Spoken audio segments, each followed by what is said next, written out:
I found something that I shouldn't have seen, and now I fear it's only a matter of time before it erupts from me. There is a hiking trail in the Appalachian Mountains leading to some overgrown fields left forgotten for decades at a time. I was out there, alone, in my naivety, exploring the great green outdoors upstate of New York. Fascinated by the diversity of the wild and plant life in such a wide area, unpolluted by civilization. I was picking some mushrooms alongside the bank of a river when I spotted it. An old farmstead was up a hill, covered by some unusually tall bushes and vines that seemed to hold on it, camouflaging it, embracing it to return to nature, to cease to exist. Picking the best mushrooms I deemed edible for lunch, the old abandoned farmstead garnered much of my attention and indeed my curiosity. Despite the small section of my mind telling me to go my way, I ignored it and walked towards those doors, enchanted by the idea of how a farmstead can exist in such a rural location. I checked the surroundings around the farm.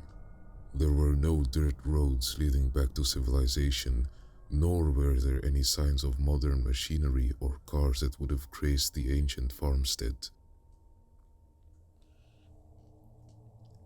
I then walked towards the dilapidated front door.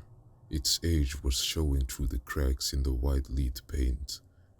I chipped some of the paint away, a very telling sign of just how unmaintained the property had been. Pulling the handle, the door made a loud squeak. If there had been a person inside, they surely would have heard it. I waited a couple of moments, waiting to see movement or any sort signs of life. Nothing.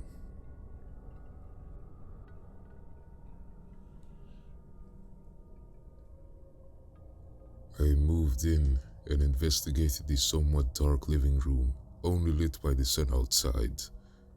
The coffee table was on its side as if it was thrown across the room.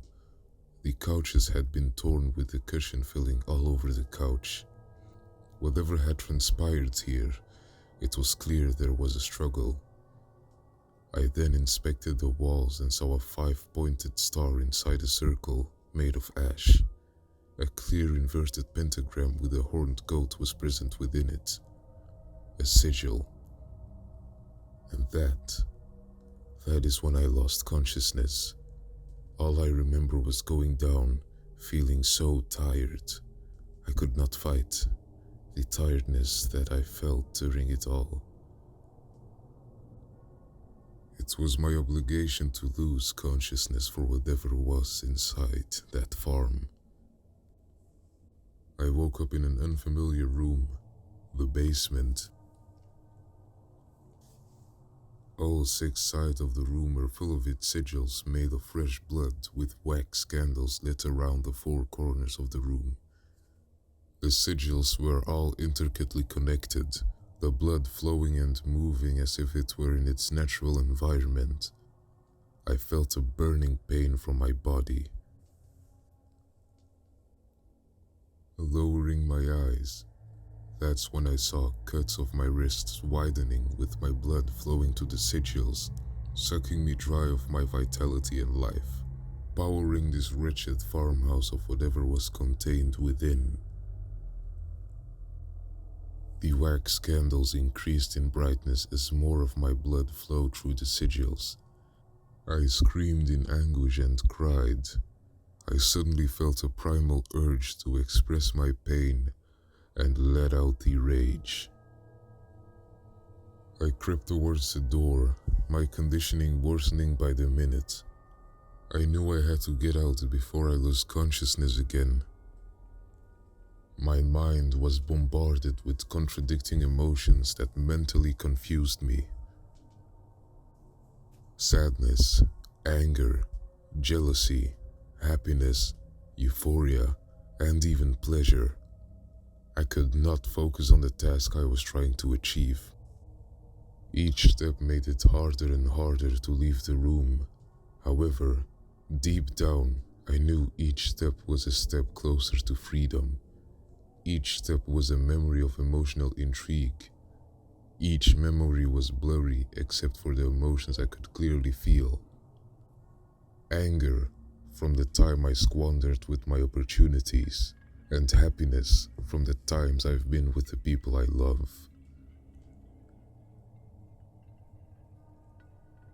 I eventually found myself in the living room once again.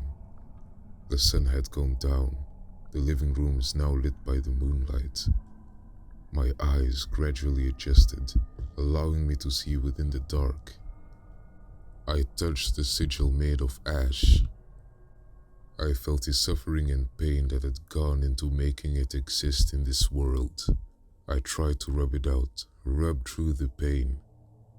It could not be rubbed out. No amount of strength could rub through the pain. I walked out the door and towards the wilderness. I smelled the fresh air, trying to enjoy my freedom. It didn't feel the same. I looked back towards the farmhouse, vowing to never return this path. I made it home safely. There were no creatures trying to kill me. There was nobody stalking me. And yet, deep down inside me, it felt like I'd never truly left that wretched farmhouse. Deep down inside me, something is forming. And I know it isn't natural.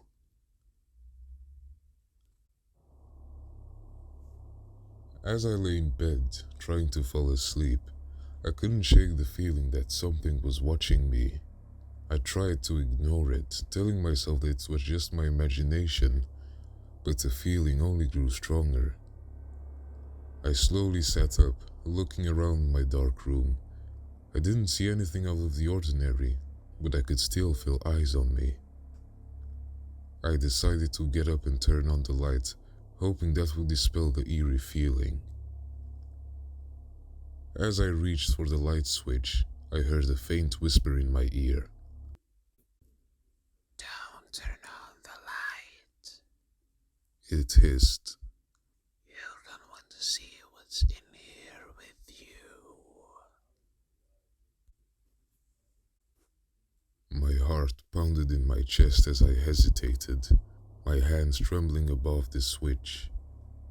Part of me wanted to turn on the light and face whatever was lurking in the darkness, but another part of me was terrified of what I might find. I took a deep breath and mustered up all my courage. I flicked the light on.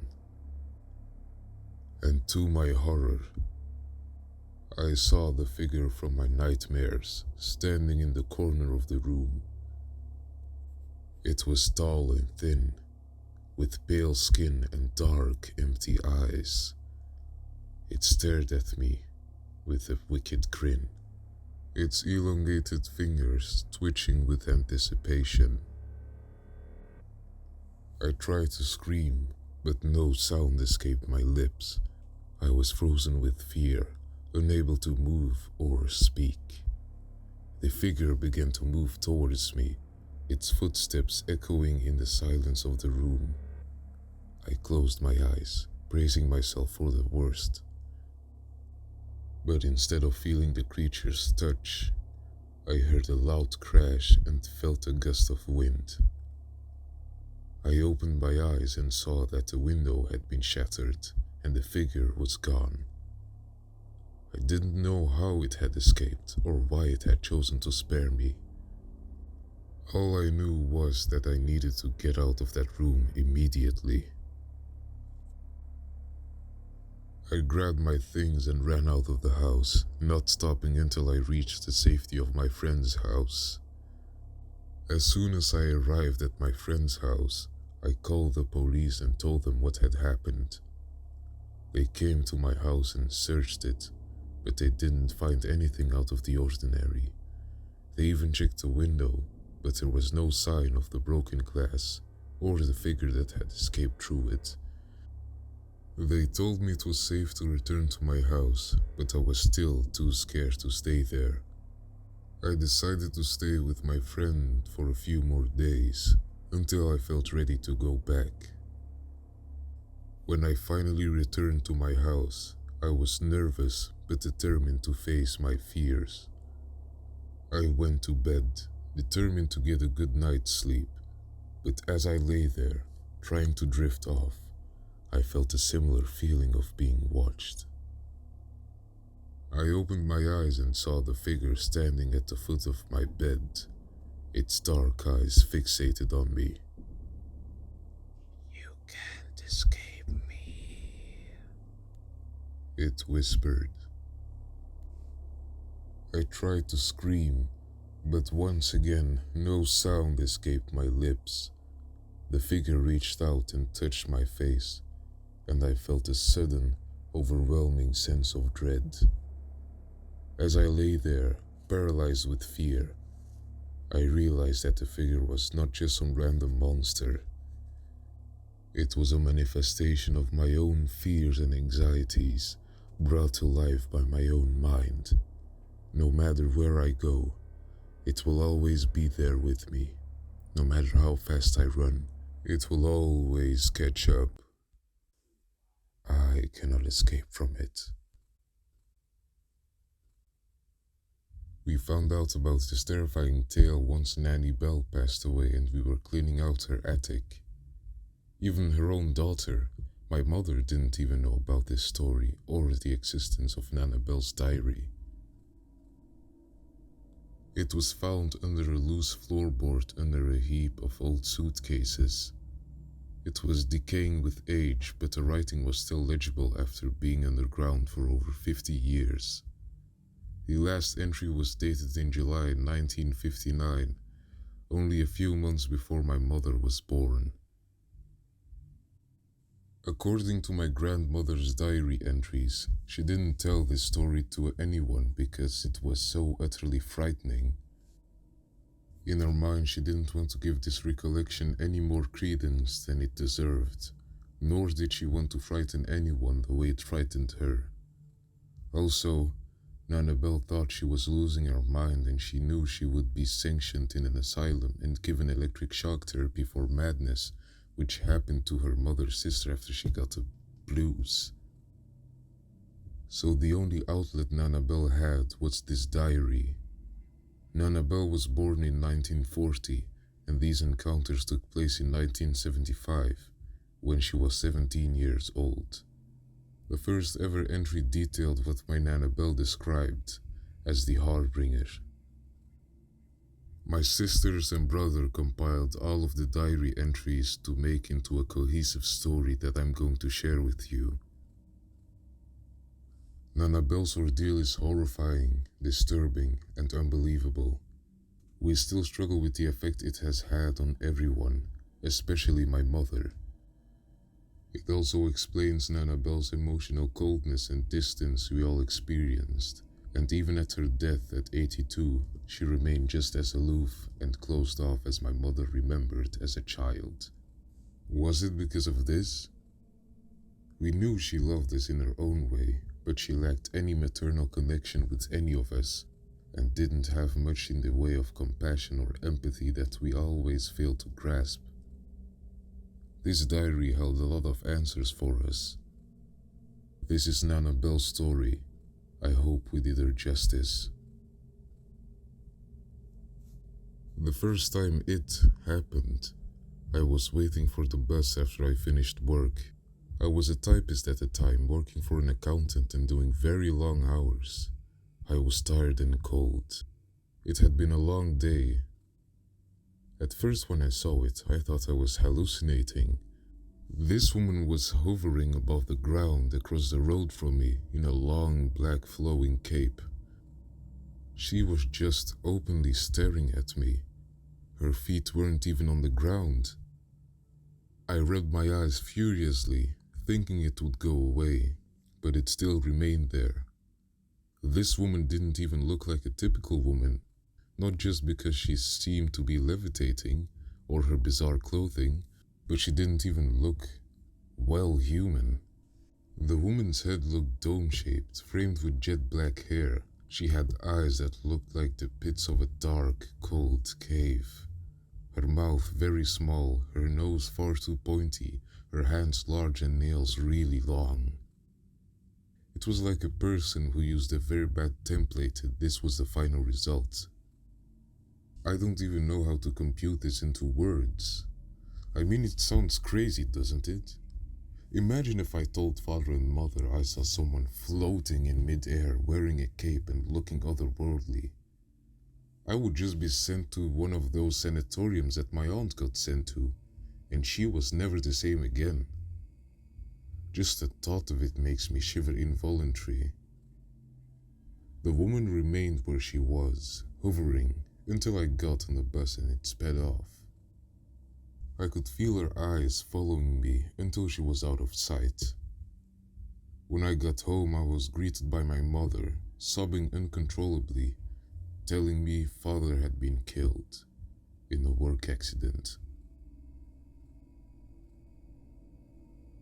The caped woman appeared again. This time she was in a cemetery where I was laying flowers on my father's grave. At first I was too shocked to be scared and just yelled "go away" at the top of my lungs. But as the woman hovered closer, I started to clamber back, utterly terrified. She opened her mouth to reveal these tiny, sharp little teeth that looked like it belonged to a rodent. I tried to scream, but only a stifled yell came out. The woman began to cackle. It was a horrible, inhuman sound that penetrated into the depth of my soul. I didn't know if I wanted to block out the sound or the sight. Just as she appeared, the woman vanished. I ran home sobbing. I wanted to confide in my mother, but the implications were just as scary as my experiences. It would terrify my mom and anyone else if I confided in. When I got to the house, there were flashing lights everywhere. My mother was white-faced and talking to officers. My brother had apparently drowned in the lake at college. I haven't posted for a few months as mother and I dealt with the grief of losing both father and Eddie. I wanted to tell mother the truth about what was happening, but I couldn't find the words. How could I say that seeing this woman was a bad omen? Both times I saw her, father and Eddie were dead. Was it just a coincidence? But then, who was she? What was she? Did I have a mental illness that was making me see things? Was this all in my head? A year has passed since I saw the woman, and I have been made secretary at work. Mother is mostly okay, but it has still been really hard without father and Eddie. I'm stepping out with a man called Peter, and I think he was the one. I am so excited to eventually settle down and get married, but mother thinks I'm getting ahead of myself. I'm only 18, so I have plenty of time to save money for a wedding and a house deposit. I'm so relieved that seeing that woman was a temporary insanity that I could put behind me. She's back again. My hands are shaking as I write this. I feel sick. Why is this nightmare happening again? I was out for dinner with Peter, and through the restaurant window, I saw her standing there, looking in the glass. Her black eyes went right through me. I jumped up so abruptly that Peter leapt with fright. Diners and staff were staring with open curiosity. I composed myself and dared to look back at the window. The woman was gone. I sat down again, red with embarrassment and apologies. Peter looked at me with concern, and I explained I just got a shiver and nothing to worry about. But I felt cold with horror and sick with dread. I knew something bad was going to happen, or had already happened. A few weeks later, I received a letter from my cousin Martha. She told me Ada, our cousin, had died in childbirth a fortnight ago due to complications, and so had a baby. I've been avoiding writing about these occurrences for a while, because what if I'm giving it power by writing about this woman? This may sound ludicrous to anyone else, but to me, nothing makes any sense anymore. I've lost all reason and rationale. I feel like I'm making these bad things happen by seeing this woman. Maybe I need to remove myself from all the people I love and care about, to keep them safe and help me regain my life by not seeing this wretched specter again. I could call off my engagement to Peter, even if it broke both our hearts. Go traveling far away and not develop any close relationships with anyone ever again. But I couldn't. No matter how dire this gets, I can't leave Mother. Even if I could leave Peter, I'm all she has. I will lead as much as a normal life as I can, but keep some sort of barrier up to protect those precious to me. The woman came to me again. She was even uglier and grotesque as she was before. I didn't even realize this, but the woman had claws. I don't think the sight of her could be any more horrific, but it is. I covered my eyes when she came to me at work and pretended she wasn't there. The office assistant was looking at me, baffled when I hid my head behind the desk, trying to use the typewriter without looking at the keys. I was crying in dismay. I kept saying, "Go away," as a mantra in my head, over and over. And when I looked up, she had gone. The office assistant asked me if I was alright, and looking at me as if I was bonkers. On the way home, an ambulance sped past and I knew that someone I cared about had died. There was no doubt. I got home and saw the ambulance parked outside. I didn't even have to ask the sympathetic paramedic. I just knew Mother had died. Heart attack, they reckoned. She wouldn't have felt anything. 1 minute she was hanging up the washing, the next she was gone. Mother was only 40. How could it have been a heart attack? I refused an autopsy and sorted out all the insurance paperwork. The funeral preparations and will were already sorted.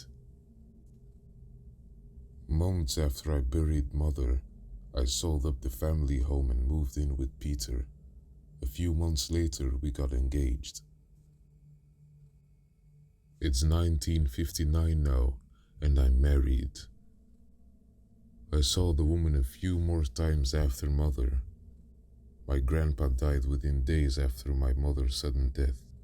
Grandpa couldn't handle the grief of losing his only child and was found dead in his bed by his housekeeper.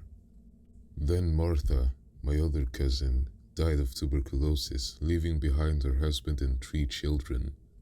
The woman appeared just as ominously as before, and by now I had become so resigned to it that I just ignored her as if she was a bothersome fly, rather than something I would be bothered by. But then, it became much worse. Peter was away on a business call, and I was in bed, asleep, when I was woken up by the most rancid breath on my face. I felt myself recoil in disgust and felt my eyes open and then widen at the sight of the woman smiling at me from next to me in bed. I screamed and jumped back so far to the other side of the bed that I fell off and landed with a painful thud on the floor. I could hear this hideous creature cackling hideously from the other side of the bed. I stayed on the ground and slid into the gap under my bed, anything to avoid this thing. Then, almost involuntarily, my eyes made contact with the woman's legs hovering above the ground and saw that her feet were hooves. Then, like every other time, this woman vanished into thin air. Only, this time it felt different. Almost as if it was final. I knew this woman wouldn't come again. When I got a telephone call to say Peter had died in a car accident, I screamed and cried and begged for him back. I was having a baby. She needed a father. I needed Peter. I wanted to rant and rave and bargain to bring him back. I would have done anything. I felt like I'd grieved enough for the whole world and shed enough tears to fill all the oceans. Yet, I still felt indescribable pain. And I still cried a million more tears. I never felt so miserable and alone. I know that in time I will feel relief that this woman is gone. I feel like I have certainty this will soon be in the past, even though I will always carry it with me. Soon I will have a child, and she will soon have her own children. What if they have the burden of this? But the fear of her return will always remain till my dying day. I know whatever she wasn't done with me, even if she didn't return. Maybe her final appearance will be at my own death or beyond. I call this woman the Harbinger.